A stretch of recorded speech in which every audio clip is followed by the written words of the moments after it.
Géopolis Télévision, dans les profondeurs de l'économie africaine. Tout de suite,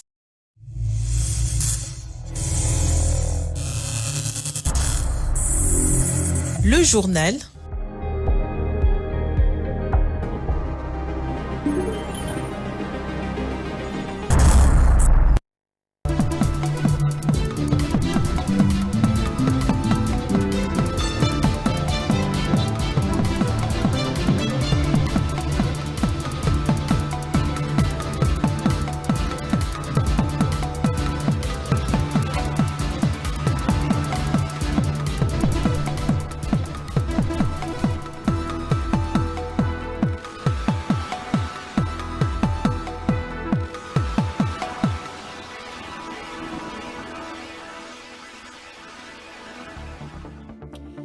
Le ministre des Infrastructures a visité les chantiers de rocade sud-ouest et sud-est de Kinshasa. Objectif, identifier et surmonter les obstacles au projet. Puis l'UNICEF a fait un don de médicaments et d'équipements d'une valeur d'environ 1,5 million de dollars, soit 900 tonnes pour lutter contre diverses maladies, y compris la Mpox. Et en international, l'Afrique a affiché une croissance soutenue de sa production du riz au cours de 2 dernières années. Le continent est aussi la deuxième région importatrice de la denrée après l'Asie.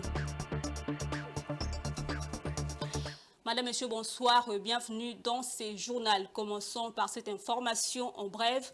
Développement notable pour la RDC sur la scène internationale. Le pays a été élu membre du Conseil de droits de l'homme pour le mandat 2025-2027, malgré les contestations de certaines organisations de la société civile et de l'opposition qui dénoncent le rétrécissement de l'espace démocratique dans le pays. Cette élection constitue pour Kinshasa une occasion d'améliorer la situation de droits de l'homme et de faire entendre la voix de la RDC sur la scène internationale.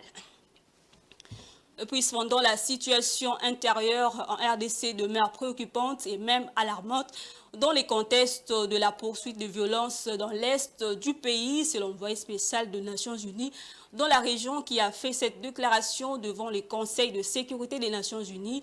Selon Wang Xia, la violence est encore alimentée par les M23, mais aussi les ADF qui multiplient les attaques contre le civil en Ituri et au nord Kivu. Patrick Ilung. L'envoyé spécial dans les Grands Lacs alerte le Conseil de sécurité sur comment la population civile continue à payer le lourd tribut de la guerre en termes de pertes en vies humaines, violences sexuelles, problèmes de santé et malnutrition, notamment dans les camps des déplacés. La violence est alimentée à la fois par le groupe armé M23 qui continue d'étendre son territoire et par les ADF dont les liens terroristes et les attaques contre les civils en Ituri et au Nord Kivu menacent toute la région, selon l'envoyé spécial Wang Xia. Mais tout de même, l'envoyé spécial estime qu'il y a une lueur d'espoir qui n'a pas existé depuis la résurgence du M23 en novembre 2021. Je peux témoigner que les raisons pour parler de paix dans le cadre du processus de Luanda sont encourageants et représentent une étape importante pour faire taire les armes et parvenir à une paix durable, a-t-il déclaré. L'accord de cessez-le-feu signé le 30 juillet dernier a contribué à un calme relatif et semble, malgré quelques escarmouches, largement respecté, a encore ajouté Wang Xia, avant de souligner que beaucoup reste à faire pour mettre fin aux souffrances de la population congolaise et parvenir à une paix durable dans la région. Wang Xia a lancé un appel solennel au Conseil de sécurité pour qu'il se souvienne de la crise dans la région et s'assure que le cessez-le-feu perdure dans l'est de la RDC. Bien que l'envoyé spécial des Nations Unies ait constaté une accalmie générale dans la ligne de front, le gouvernement congolais dit avoir enregistré quelques incidents qui ont affecté des zones dans le nord Kivu. Selon la version de l'exécutif congolais, ces incidents ont été caractérisés par des actions d'agression rwandaise en violation continue du cessez-le-feu, d'activisme terroriste et d'insécurité. Et puis, dans un effort pour améliorer les infrastructures du pays, Alexis Guissaro, le ministre des Infrastructures et des Travaux publics, a invité ce mercredi 9 octobre ses collègues du département de l'aménagement du territoire, de l'urbanisme et de l'habitat à une visite sur le terrain. Cette inspection visait le chantier des rocades sud-ouest et sud-est de Kinshasa. L'objectif principal est d'identifier et de surmonter les obstacles au projet tout en planifiant l'aménagement harmonieux des zones environnantes de cette route essentielle. Dans le but d'élever les derniers obstacles à l'avancement du projet de construction des rocades de Kinshasa et élever la meilleure des options d'occupation des abords de cette route, Guy Luando Mboyo, ministre de l'Aménagement du Territoire, et Crispin Mbadou, ministre de l'Urbanisme et Habitat, ont accompagné Alexis Guissaro Mouvouni, ministre des Infrastructures et Travaux publics, dans cette visite ce mercredi 9 octobre 2024. Après l'accueil par le directeur général de la CGT et ses collaborateurs, la présentation du projet faite au moyen d'une carte, les visiteurs ont entrepris de parcourir les 63 km du projet, s'arrêtant par endroits, échangeant notamment sur la politique générale d'occupation des abords des rocades. Idéalement, 25 à 30 mètres de part et d'autre de la route seraient utiles. Mais les contraintes, vu l'occupation intense vécue actuellement, obligent les ministres à passer par le Conseil des ministres pour une décision dans les jours à venir. Les précisions de Alexis Guissaro. Nous pensons que c'est un projet qui doit s'inscrire dans la durée et dans une vision d'extension de la ville de Kinshasa. Nous savons que la tendance actuelle, c'est de vouloir, les populations ont tendance à vouloir se rapprocher des infrastructures routières. Mais pour que nous puissions répondre aux normes en la matière, il est prévu que non seulement nous puissions prévoir des emprises, mais également un recul suffisant pour ne pas qu'une personne en sortant de sa maison se retrouve directement sur la route. Donc c'est ça l'esprit et ce sont les orientations que nous voulons donner à la commission d'expropriation qui est en train de travailler sur la question des expropriations. La délégation a apprécié l'évolution des travaux. Tout bouge chaque jour sur ce projet. Au PK9, les assainissements sont terminés. Il est actuellement pratiqué les travaux de la plateforme. Au PK12, le rechargement des couches de base et fondations sont également déjà faits. Sur les hauteurs, un important travail de talutage est en cours de réalisation. Le projet se poursuit avec plusieurs zones qui ont déjà reçu leurs couches de base et qui attendent la venue de l'asphalte annoncée pour le mois prochain. Il sera ainsi exécuté 1 kilomètre témoin devant la base vie de Crécuit. Vers la cité Millennium, c'est près de 5 km qui attendent également la mise en œuvre de la précieuse couche de roulement. À noter que ce projet de construction des rocades sud-est et sud-ouest de Kinshasa devra être bouclé à fin 2025. C'est un reportage extérieur. D'autre part, le gouvernement se mobilise pour le développement urbain. Le ministre de Finances Doudou Fouamba et le gouverneur de la ville-province de Kinshasa, Daniel Bumba, ont tenu une importante séance de travail pour finaliser le projet de 3 communes et 5 artères visant à réhabiliter 49 km de routes dont la capitale. Ces projets ambitionnent de fluidifier trafic, réduire les embouteillages et améliorer la productivité urbaine. Un protocole d'accord sera signé dans 72 heures pour formaliser les engagements de chaque partie. Confirmation du gouverneur Bumba dans cet extrait choisi par Dieudonné Bouanali. Bon, il était question d'harmoniser sur la problématique de la voirie de la ville de Kinshasa. Vous savez que la voirie de la ville de Kinshasa est très importante pour le fonctionnement de cette ville parce que ça résout le problème d'embouteillage, ça résout divers problèmes et touchant la productivité et l'économie de cette ville.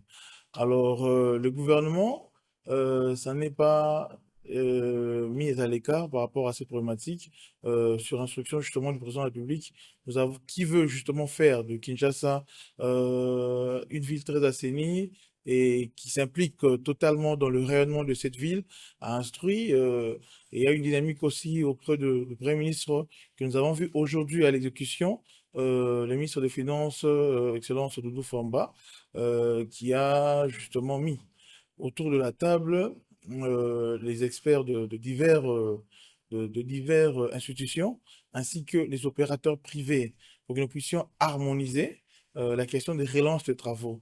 Et il s'agissait de projets de 3 communes, projets de 3 artères, qui fait au total 49 km où les travaux répondent ici là pour donner justement cette voirie aux Quinoises et Quinoises en fait de vaquer à leurs occupations et résoudre la problématique des embouteillages.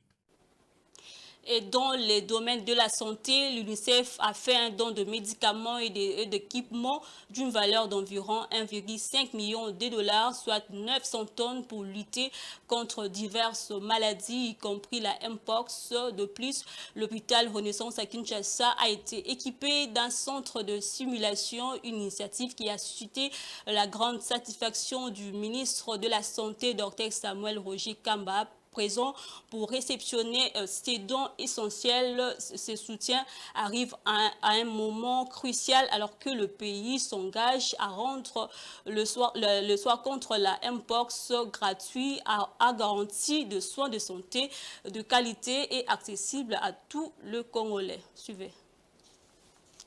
La République démocratique du Congo vient de recevoir de l'UNICEF un don de médicaments et des ressources pour soutenir la lutte contre les épidémies, notamment l'Mpox, les méningites et les choléra, ainsi que pour la prise en charge de la malnutrition aiguë sévère. Ces dons représentent plus de 900 tonnes de matériel d'une valeur de 1,5 million de dollars américains, déjà répartis entre Kinshasa et Goma. La remise de ces dons a eu lieu lors d'une cérémonie solennelle à l'hôpital Renaissance, en présence du ministre de la Santé, le docteur Samuel Roger Kamba. Cet hôpital a également bénéficié de la création d'un centre de simulation. Le représentant de l'UNICEF a souligné l'importance de soutenir cet hôpital, affirmant « Face à la problématique de la mortalité maternelle et néonatale, il était essentiel de les doter d'un centre de simulation. » Il a également insisté sur la nécessité de la formation continue pour améliorer la survie des patients, renforçant ainsi le soutien à la formation des professionnels de santé. Le ministre de la Santé a pour sa part remercié l'UNICEF pour son soutien, notant que le don en médicaments permet au pays de garantir la prise en charge gratuite des personnes souffrant d'Mpox. Nous avons décidé que les patients atteints d'Mpox ne paieront absolument rien, bien que des défis subsistent concernant leur alimentation. Nous pouvons au moins garantir un traitement gratuit, a déclaré le ministre.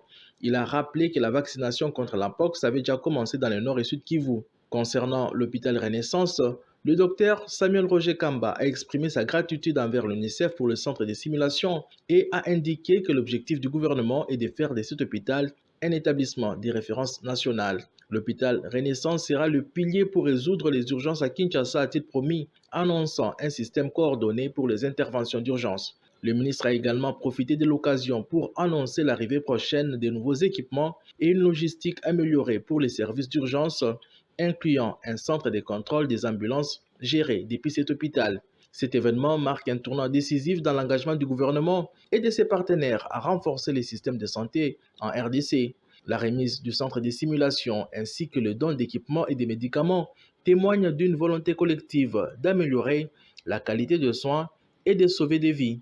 Grâce à des initiatives comme celle-ci, la RDC s'approche de son objectif de garantir un accès équitable à des soins de santé de qualité pour tous les Congolais.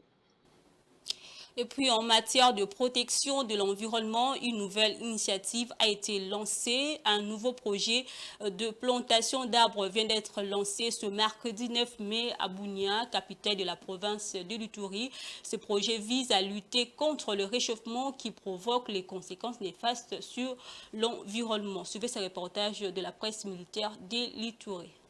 Le gouverneur militaire de l'Ituri, le lieutenant-général Luboyanka Shomadjouni, accompagné du directeur général du Fonds forestier national, a lancé officiellement ce mercredi 9 octobre du courant les projets de reboisement dans le site pilote de Diango, localité située à 10 km à l'ouest de la ville de Bunia.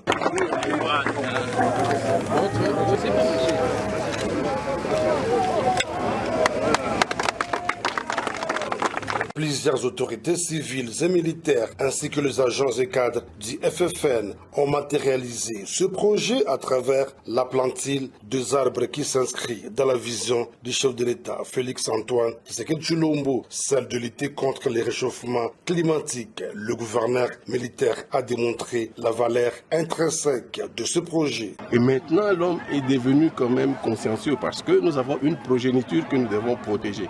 Et pour protéger cette progéniture, nous devons lui laisser, n'est-ce pas, un environnement agréable. Et cet environnement est justement créé par cette nature composée des arbres et des animaux, que tout ce que nos ancêtres nous ont légué. Et donc nous devons aussi à notre tour le faire pour le léguer à nos enfants. Pour sa part, le directeur général du Fonds forestier national, Honoré Moulumba Kalala, en a appelé à l'appropriation de ce projet. Tous les arbres sont en train d'être coupés, si vous voulez, la déforestation dérange. C'est la raison pour laquelle nous demandons que la population d'Ituri puisse s'encaparer de ce projet, que ce projet ne soit pas seulement le projet du président de la République ou de la ministre d'État ou du gouverneur militaire, mais que ce projet soit leur projet, qu'ils participent à ce projet pilote de reboisement. Rappelons que 3 mois avant ce lancement, le gouverneur avait planté les arbres sur le boulevard de Libération en ville de Bunia, ce qui avait conduit à la visite guidée de quelques plantiles, une manière pour le patron de la province de l'Ituri de contribuer au reboisement et de changer l'image de Bunia qui est actuellement dans les top 6 de villes congolaises selon plusieurs témoignages de ceux qui connaissent parfaitement le ville de l'RDC. Autre chose, le 9 octobre de chaque année est commémoré par plus de 150 pays dans le monde comme journée de la Poste en souvenir en 1997 de l'Union postale universelle. Pour commémorer les 150 ans d'existence de la Poste, une cérémonie a été organisée ce mercredi 9 octobre au siège de la Société congolaise des postes et télécommunications à Kinshasa, une occasion de rendre hommage aux femmes et aux hommes qui ont cru à la Poste et de relever le défi qui reste à relever pour son métier. En plus de détails avec Rachel Misenga et Giscard Tamba. Ce 9 octobre 2024, le monde entier célèbre la journée de la Poste. À Kinshasa, l'événement ne pas passé inaperçu. Une cérémonie a été organisée au siège de la Société congolaise des postes et télécommunications SCPT en sigle. L'événement a réuni plusieurs personnalités dont le ministre de Pétantique, la directrice de la Poste et autres invités pour célébrer les 150 ans d'engagement en faveur de la communication et du développement. Prenant la parole à l'occasion, le ministre de Pétantique, Kibas Samaliba, a d'abord salué la mémoire des hommes et des femmes qui ont cru au métier de postier avant de relever les défis qui restent à relever pour l'amélioration de la Poste. Je tiens, au nom du président de la République, chef de l'État, son Excellence, Félix-Antoine Tshisekedi Tshilombo, le premier postier de la nation, à saluer et à honorer les services loyaux et patriotiques que vous, postiers, rendez à nos concitoyens, aux populations du monde entier, souvent dans des conditions difficiles. Nos actions sont guidées par des défis clairs. Garantir à la population un accès aux services postaux universels de qualité, disponibles en tout point du territoire à des prix abordables. Assurer à l'opérateur chargé de ces services les moyens nécessaires pour adopter de nouvelles technologies et couvrir les coûts et ses obligations. Favoriser la concurrence pour l'offre de services à valeur ajoutée et les nouvelles prestations. Il y a quelques années, la Poste était le service de communication par excellence avec les monopoles des lettres, de finances et des colis. Cependant, à partir des années 80, il a commencé à décliner en raison d'une mauvaise gestion. Aujourd'hui, la Poste tente tant bien que mal de se redresser, mais elle doit faire face à la libéralisation du secteur et à la concurrence des services modernes. Le jeune peine à reconnaître les timbres et mandats postaux, tandis que le réseau des bureaux s'est réduit à quelques dizaines. Et sur le terrain sportif, l'attention se tourne vers les Léopards. Ces derniers vont se mesurer au Taifa Stars de la Tanzanie en match comptant pour la 3e journée des éliminatoires de la CAN Maroc 2025. C'est jeudi 10 octobre 2024 à 17h au stade de Martigues. Ce mercredi, les sélectionneurs managers des Léopards, Sébastien de Sabre, étaient en conférence de presse d'avant-match. Blaise Kouzola était sur place.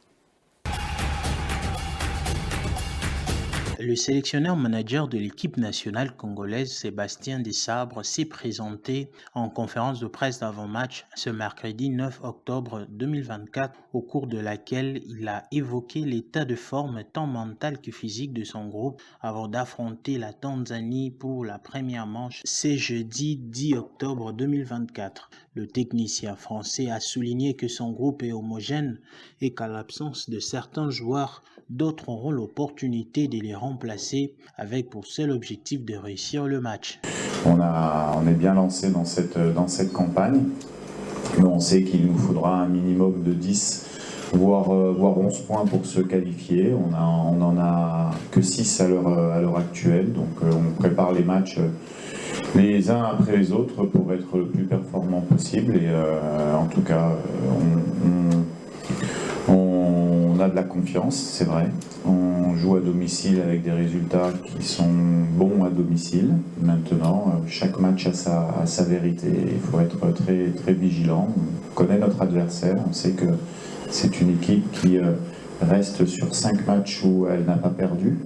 Elle prend très peu de buts. Elle s'est imposée en Guinée. C'est un bel adversaire. Donc, il nous faudra être bon demain pour remporter le match. Rappelons par ailleurs que les Léopards recevront les Taifa Stars de la Tanzanie ce jeudi 10 octobre 2024 au stade de Martyrs à 17h heure de Kinshasa. Cette rencontre s'inscrit dans le cadre de la 3e journée des qualifications à la Coupe d'Afrique des Nations Maroc 2025.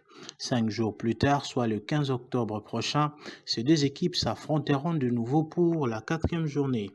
Le match se déroulera au stade Benjamin Mkapa de Dar es Salaam à 15h heure de Kinshasa. En cas de double victoire pour les Léopards de la République démocratique du Congo, les pays devraient valider sa qualification à la CAN à 2 journées de la fin des éliminatoires. Madame, Messieurs, l'actualité c'est aussi en dehors de la République démocratique du Congo.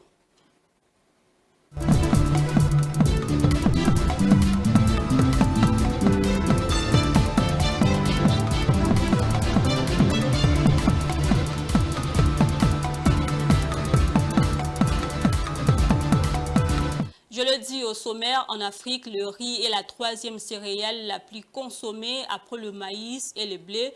Le continent qui est aussi la 2e région importatrice de la denrée après l'Asie a affiché une croissance soutenue de sa production au cours des 2 dernières années. Francine Moukeba pour le détail.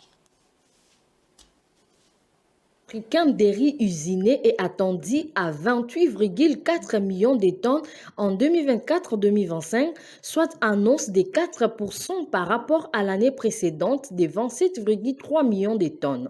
Cette prévision, si elle s'est réalisée, signerait une 3e année de croissance consécutive pour les pays producteurs du continent. D'après l'organisme onusien, ces projections se fondent principalement sur un rebond de l'offre locale anticipée par la filière tanzanienne qui bénéficiera de précipitations abondantes.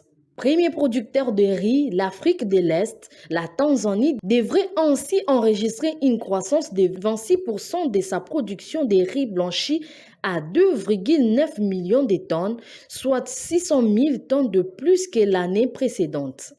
Par ailleurs, une amélioration de l'offre est attendue dans plusieurs pays d'Afrique de l'Ouest, dont le Bénin, le Burkina Faso, la Guinée, le Mali, le Sénégal, la Sierra Leone et le Togo. Il faut noter qu'en mai dernier, le gouvernement sénégalais a en effet augmenté de 20% la subvention aux intrants agricoles à 197 millions de dollars pour la saison 2024-2025. La FAO souligne également que la production des riz de pays figurant dans les top 3 des principaux fournisseurs sur les continents, constitués du Nigeria, de l'Égypte et de Madagascar, devrait stagner en 2024-2025 pour diverses raisons. Dans le cas du Nigeria, les perspectives de production sont assombries par les hausses des coûts des intrants, tandis qu'à Madagascar, la croissance sera ralentie par les conditions météorologiques défavorables associées au phénomène El Niño. Ces trois pays comptent pour environ 45% de la production africaine de riz usiné. Et puis le cacao et la matière première agricole dont le coût ont plus augmenté cette année alors que la campagne 2024-2025 vient de débuter, la volatilité de prix demeure sur le marché. Francine Moukeba. À New York, la tonne de cacao a clôturé la session du 7 octobre à 6 908 $ la tonne, soit 2,2% de moins que la séance précédente et les plus bas niveaux depuis le 4 septembre dernier. Il s'agit de la dernière manifestation d'un virage baissier du marché entamé après le 27 septembre où la tonne de cacao avait de nouveau franchi la barre de 8 000 $ après un mois de fluctuation en dessous des seuils. Les avis restent encore partagés sur cette nouvelle baisse. Mais dans les rangs des analystes, certains soulignent qu'il faut la mettre en lien avec l'apaisement du marché lié au report pour un an de la loi anti-déforestation de l'Union européenne. Cette décision qui laisse plus de temps au pays pour se mettre en règle nourrit en effet une perspective de reconstitution des stocks dans les entrepôts certifiés de cacao aussi bien en Europe qu'aux États-Unis pour permettre de satisfaire les contrats dans les prochains mois. Les acteurs de marché craignaient jusqu'ici une pression supplémentaire sur les approvisionnements en fèves avec les déploiements prévus initialement pour la fin d'année qui auraient limité les quantités de cacao disponibles dans un contexte déjà marqué par un déficit record de 462 000 tonnes. D'un point de vue plus global, il faut souligner que la baisse des cours contraste avec la reprise de la demande des opérateurs sur les marchés. Le mardi 1er octobre, 148 224 contrats à terme ont été signés sur une semaine, le nouveau hebdomadaire le plus élevé depuis la mi-juin, mais une baisse de 49,5% par rapport à l'année dernière. Ces dernières données des marchés suggèrent en revanche que le cacao demeure une option intéressante pour les spéculateurs malgré les perspectives d'amélioration de la récolte en 2024-2025 dans les bassins cacaoyers ouest africains. Quoi qu'il en soit, les replis récents de prix sera scruté dans les prochains mois alors qu'au niveau de la Côte d'Ivoire et du Ghana, les autorités ont augmenté les prix bord champ pour les producteurs. Madame, Messieurs, faisons place à présent à la revue de presse.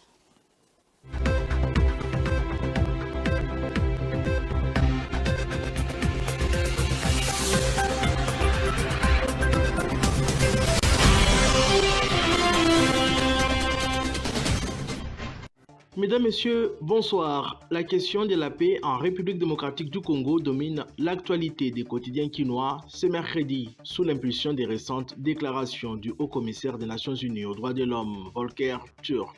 Lors d'une intervention à Genève, rapporte la référence Plus, Turk a lancé un appel pressant pour faire de l'espace pour la paix en RDC, une nation qui, selon lui, souffre d'une aggravation de la situation des droits humains.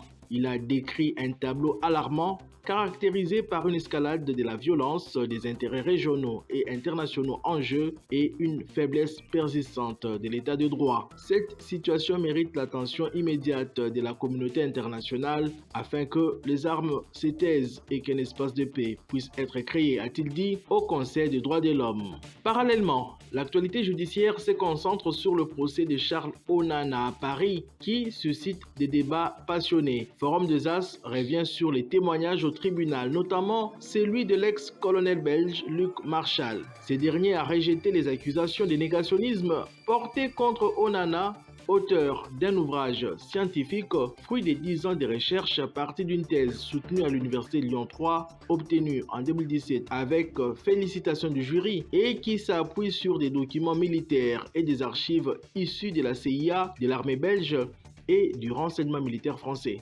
Marshall a affirmé que l'assassinat du président Habyarimana, commandité par le FPR de Paul Kagame, a été un élément déclencheur de la violence et que la branche armée du FPR avait également commis bien avant des massacres, quelques jours seulement après la mort d'Habyarimana.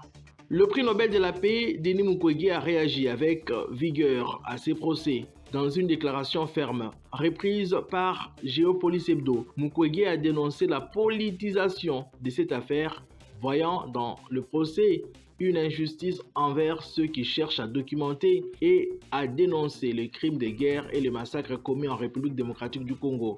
Sur le plan politique, les nouveaux observateurs notent que l'Union pour la démocratie et les progrès sociaux UDPS a provoqué une onde de choc en évoquant la nécessité d'une nouvelle constitution, alors que le climat politique est déjà tendu. Le secrétaire général du parti, Augustin Kabouya, a plaidé pour une révision de la loi fondamentale, provoquant des réactions mitigées tant à l'intérieur qu'à l'extérieur du parti.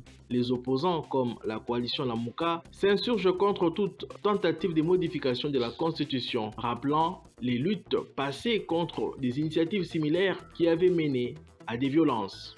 Enfin, sur un front plus positif, la Prospérité rapporte que le projet COPA Transform a été lancé pour soutenir les petites et moyennes entreprises en RDC avec l'enregistrement des candidatures déjà en cours.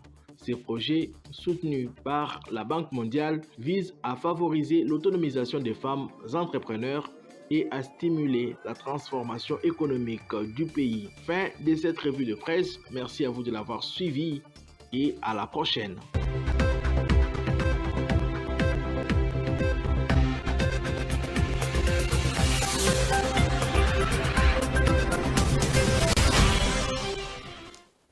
C'est la fin de ce journal, Madame, Messieurs. Je vous rappelle les différents titres. Vous avez suivi dans ce journal, le ministre des Infrastructures a visité les chantiers de rocade sud-ouest et sud-est de Kinshasa. Objectif, identifier et surmonter les obstacles au projet. Puis l'UNICEF a fait un don de médicaments et d'équipements d'une valeur d'environ 1,5 million de dollars, soit 900 tonnes pour lutter contre les diverses maladies, y compris la Mpox. Et en international, vous avez suivi également, l'Afrique a affiché une croissance soutenue de sa production du riz au cours de 2 dernières années. Le continent est aussi la 2e région importatrice de la denrée après l'Asie. Voilà, c'est tout pour ce soir, Madame, Messieurs. Merci à vous de l'avoir suivi. Au revoir.